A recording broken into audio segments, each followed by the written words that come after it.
অতি পরিচিত একটি জায়গা, যেখান থেকে আমরা আজকে ধ্যান করব যা লেখা রয়েছে লুক লিখিত সুসমাচার, তার কত অধ্যায়? 15 অধ্যায়, 11 থেকে 32। খুবই পরিচিত জায়গা, আমরা সকলেই জানি। The story of the prodigal son, অপব্যয়ী পুত্র। এবং সেইখান থেকে আজকে আমরা দেখব লুক লিখিত সুসমাচার 15 অধ্যায় 11 থেকে। আমরা ঘটনাটি সবই জানি, তাই আমরা বিশদ বিবরণে যাচ্ছি না, কিন্তু আমরা জানি যে ঘটনাটা সেদিন কি ঘটেছিল বা সেই সময় কি ঘটেছিল। 2 পুত্র ছিল, তার মধ্যে যে ছোট ছেলে, কনিষ্ঠ সন্তান, সে তার পিতাকে বলল, পিতা, সম্পত্তির যে অংশটা আমি পাই আমার ভাগে পড়ে সেটা আমাকে দিয়ে দাও। তাতে তিনি তাদের মধ্যে ধন বিভাগ করে দিলেন। যেটা বড় ভাইয়ের অংশ বড় ভাইকে দিলেন, যেটা ছোট ভাইয়ের অংশ ছোট ভাইকে দিলেন। অল্পদিন পরে সেই কনিষ্ঠ পুত্র সমস্ত একত্র করিয়া লইয়া দূর দেশে চলে গেল, আর সেখানে সে অনাচারের নিজ সম্পত্তি উড়াইয়া দিল। সে সমস্ত ব্যয় করিয়া ফেলিয়া পর সেই দেশে ভারী আকাল হইল, তাহাতে সে কষ্টে পড়িতে লাগিল। তখন সে গিয়া সেই দেশের একজন গৃহস্থের আশ্রয় লইল, আর সে তাহাকে শূকর চড়াইবার জন্য আপনার মাঠে পাঠাইয়া দিল। তখন শূকরে যে সুটি খাইত তাহা দিয়া সে উদর পূর্ণ করিতে বাঞ্ছা করিত, আর কেহই তাহাকে চাইত না আর তাহাকে দিত না। কিন্তু চেতনা পাইলে সে বলিল, 17 পদে দেখুন, কিন্তু চেতনা পাইলে সে বলিল, আমার পিতার কত মজুর বেশি বেশি খাদ্য পাইতেছে, কিন্তু আমি এখানে ক্ষুধায় মরিতেছি। আমি উঠিয়া গিয়া পিতার নিকটে যাইব, তাহাকে বলিব, পিতা, স্বর্গের বিরুদ্ধে এবং তোমার সাক্ষাতে আমি পাপ করিয়াছি। পরবর্তী অংশটা আমরা পড়ে আসছি। আজকে প্রথমে যে বিষয় আমরা দেখব, ছোট ছেলের কথা। ছোট ছেলে, এখানে আমরা দেখতে পাচ্ছি যে ছোট ছেলে তার বাবার সম্পত্তি ছিল, এবং বাবার সম্পত্তিকে একদিন সে এসে বলল যে আমার অংশটা আমাকে দিয়ে দাও। বাবা কিন্তু অমত করলেন না। বাবা কিন্তু তার কর্তব্য অনুসারে যখন তাকে দেওয়ার সে চাইল মুখ ফুটে, সে যখন বলল যে আমার ভাগেরটা আমাকে দিয়ে দাও, বাবা কিন্তু অস্বীকার করেন।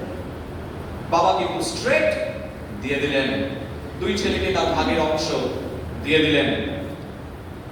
কিন্তু এখানে ছোট ছেলে একটা মারাত্মক ভুল হয়েছিল। কি সেই ভুল? সে কিন্তু সমস্ত কিছু হালকা ভাবে নিয়েছিল। অনেক সময় দেখবেন আমাদের জীবনে আমরা সবকিছুকে we take things for granted, we take things for lightly, আমরা সব সময় নিয়ে থাকি। ওইটা তো আমি পেয়ে থাকি, এটা তো আমি পাবো, এটাকে আবার আলাদা করে বলার কি আছে? মানে অ্যাটিটিউড অফ গ্র্যাটিটিউডের অভাব ছিল। আরেকবার বলি, অ্যাটিটিউড অফ গ্র্যাটিটিউডের অভাব ছিল। মানেটা কি? মানে কৃতজ্ঞতার অভাব। যখন মানুষ খুবই সাধারণভাবে পেয়ে থাকে এবং পেতেই থাকে, তখন মানুষের মধ্যে একটা এরকম একটা বোধ জন্মায়, এটা তো আমি পাবোই, I am entitled for that. সেই কারণেই পিতার কাছে সে বলল, আমার অংশটা দিয়ে দাও। তার মধ্যে কিন্তু এই অ্যাটিটিউড অফ গ্র্যাটিটিউডের ভয়ঙ্কর অভাব ছিল। সে কিন্তু সেইটাকে ভ্যালু দেয়নি। আপনি দেখবেন জীবনে যদি খুব সহজেই সবকিছু পেয়ে যান, আপনি কিন্তু অনেক বিষয়ে গুরুত্ব দেবেন না। জীবনে এই কারণে আমাদের জীবনে অনেক সময় সংগ্রাম করে বা কিছু স্ট্রাগল করে আমরা যখন পাই, তখন তার গুরুত্ব আমরা বুঝি। আমরা সহজে যা পেয়ে যাই সেটা কিন্তু আমরা অনেক সময় গুরুত্ব দেই না। ঠিক একই রকম ভাবে এই যে ছোট ছেলে, তার পিতাকে সে কখনো গুরুত্ব দেয়নি। আর গুরুত্ব দেয়নি বলে সম্পত্তি হাতে পাওয়া মাত্রই তার পিতার থেকে দূরে চলে গেছে। সে ভাবছে পিতা তো আছে, আমার তো বাবার টাকা আছে, আমি নিয়েই চলে যাব, জীবনটা বুঝে এইভাবেই কেটে যাবে। কিন্তু ঘটনা কিন্তু সেরকম ঘটলো না। যখন ছোট ছেলের মধ্যে সেই বিষয়টা যখন দেখলো যে পিতার কাছে সবকিছু পেয়ে গেল খুব সহজে, পিতাও বাধা দিলেন না। পিতার কাছে সবকিছু পেয়ে গেল।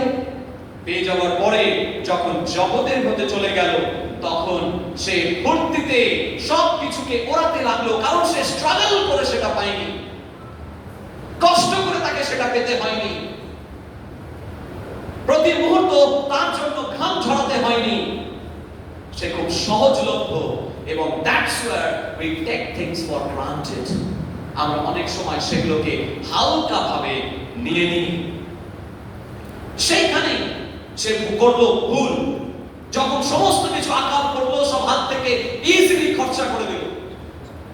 এবং তখন কি হলো, একটা সময় আসলো, সেই আকালের মধ্যে পড়ে সবকিছু বিকল হয়ে গেল। বন্ধুরা একে অপরে যারা এক সময় জ্ঞানী থাকতো, যারা এক সময় তার সঙ্গে যতদিন টাকা পয়সা সবকিছু ছিল, বন্ধুরাও তার সঙ্গে সঙ্গে ঘুরে বেড়াচ্ছে। কিন্তু এমন একটা সময় এলো, সব বন্ধু একে একে একে একে চলে গেল। সে একেবারে হি ওয়াজ ডিজার্টেড, নিঃসঙ্গ একাকী অবস্থায় রয়ে গেল। এখানে সে তখন বুঝতে পারলো তার সুপারফিশিয়ালিটি। সে বুঝতে পারলো এতদিন যারা তার পাশে ছিল তারা একটা স্বার্থ নিয়েছিল। অর্থাৎ যতক্ষণ তার পকেটে জোর ছিল, যতক্ষণ তার পকেটে অর্থ ছিল, ততক্ষণ সেই সমস্ত বন্ধুরা তার পাশে ছিল।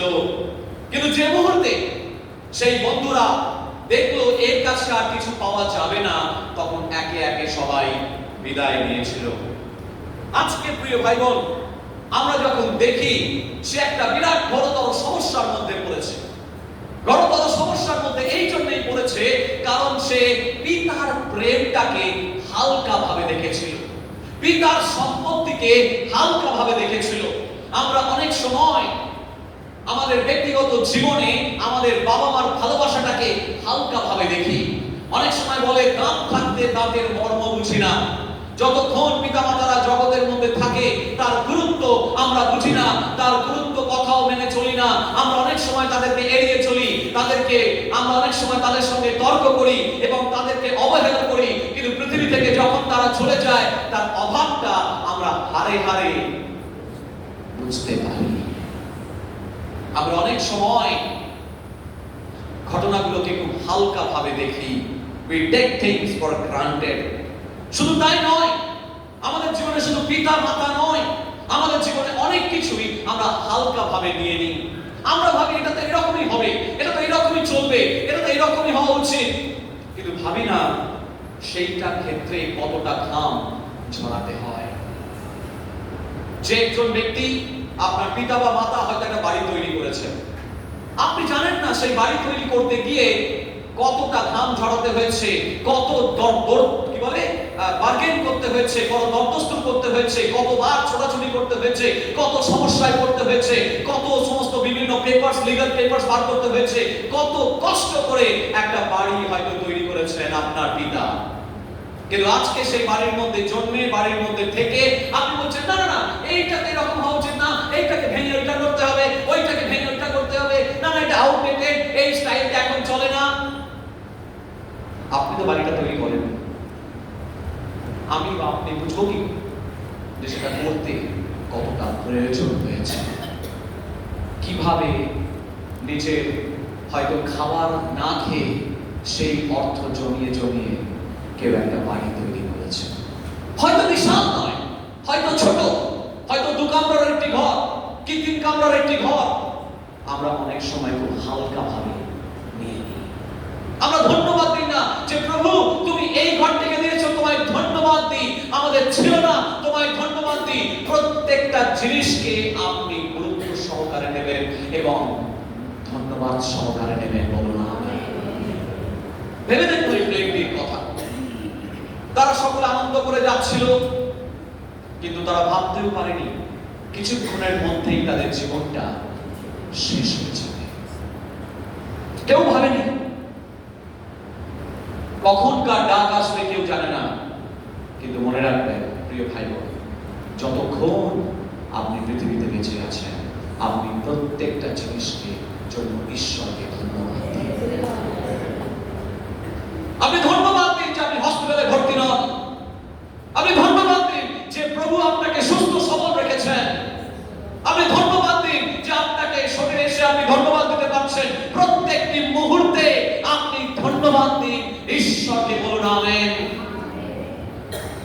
আমরা যেন কোনো কিছুকেই খুব হালকা ভাবে না নিই, ঈশ্বরের প্রেমকেও যেন হালকা ভাবে না নিই।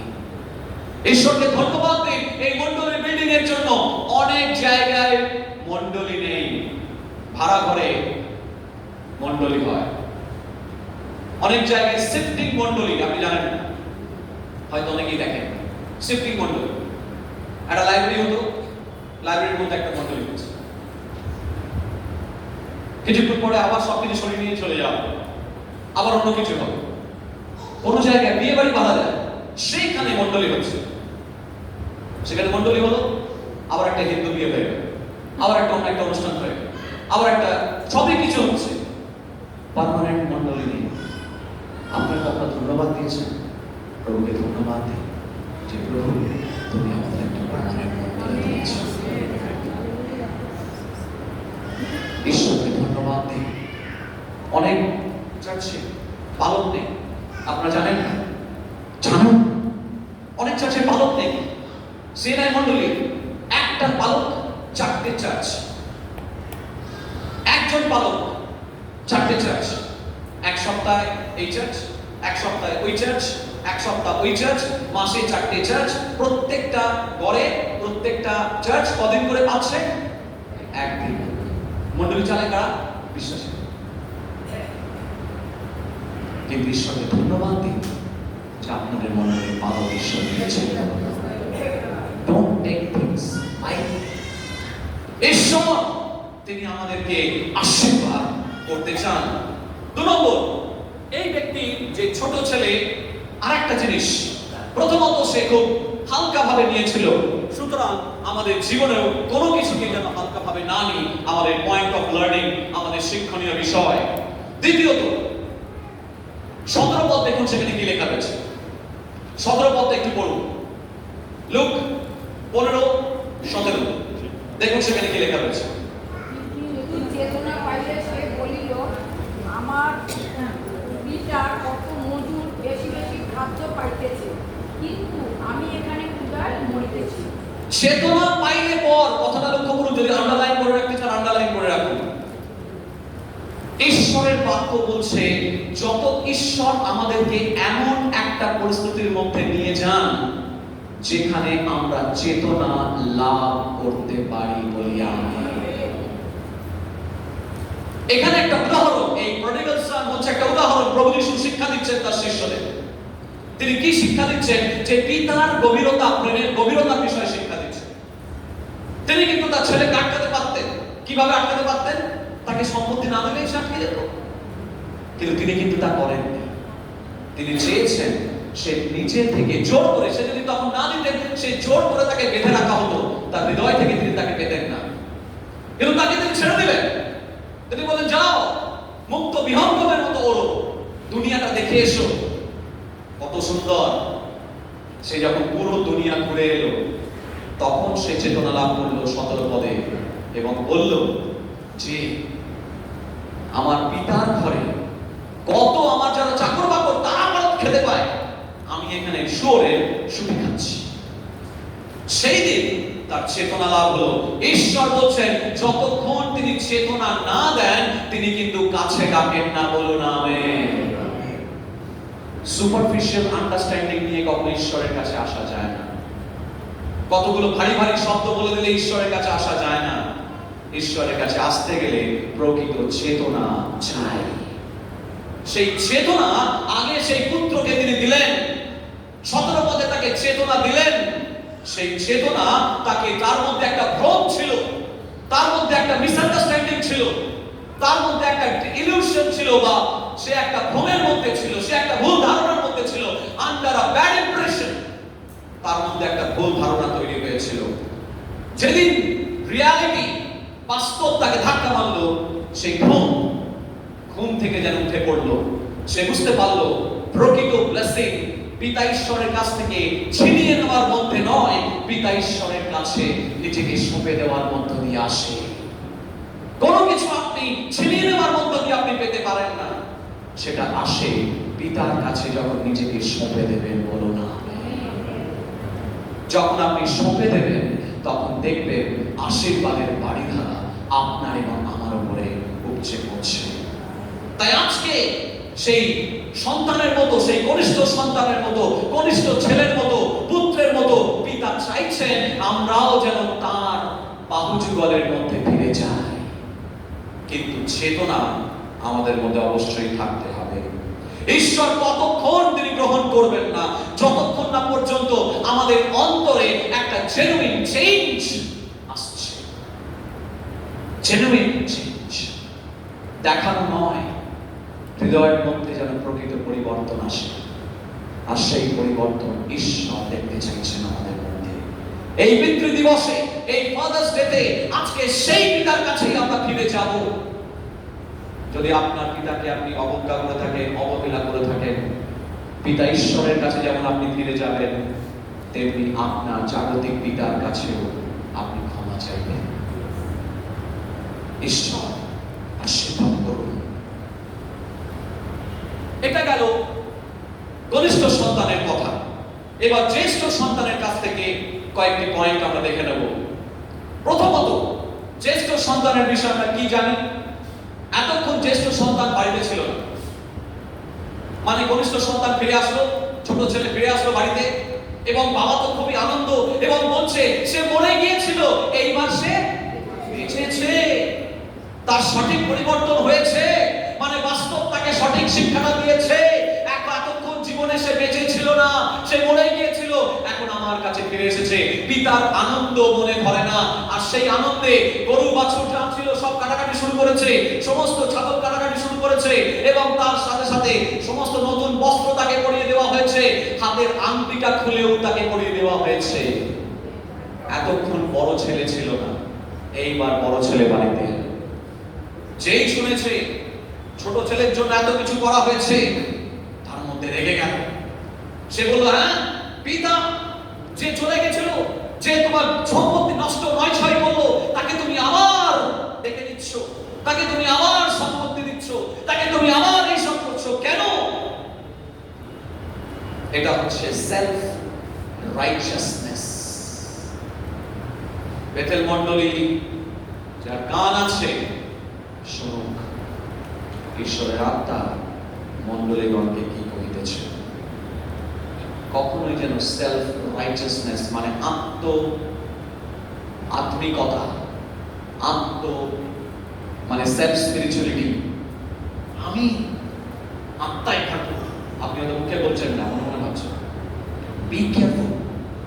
আমি এই সভা চালাই, আমি এত বছর ধরে প্রার্থনা করে আসছি, আমি এটা জানি, আমি ওটা জানি। Self righteousness leads to pride.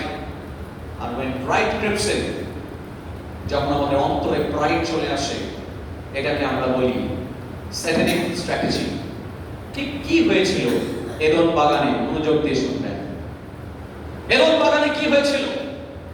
Eden বাগানে সমস্ত কিছু বলে দিয়েছিল তোমরা খেতে পারো, কিন্তু একটা জিনিস বাদ দিয়ে।